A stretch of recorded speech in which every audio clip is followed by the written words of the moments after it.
bakit siya, pag naghanap ka ng work sa Dubai, laging hinahanap nila yung skills mo sa Tally, sa QuickBooks, yung sa mga accounting software. So gusto ko malaman kung paano ko siya ina-navigate, paano ako magpasok ng entries, yung mga reporting.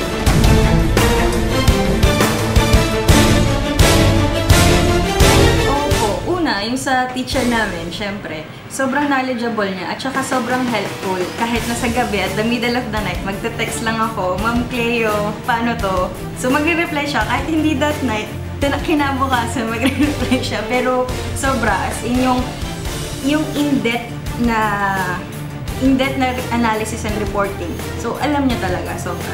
And yung expectation, sobra kasi nalaman ko kung paano ko, not just navigating the software, yung skills ko na-develop ko, kung paano magre-report yung simpleng debit and credit na entries. Paano siya ano yung effect niya pagdating sa reporting. Pag meron kang maling setup, so doon pa lang makikita mo na mali ka agad, nagkakamali ka.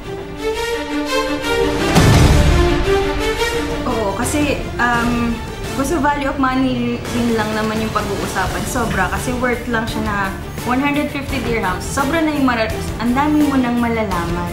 Ang dami mo nang matututunan. And then yung experience mo, experience and skills mo, madadagdagan.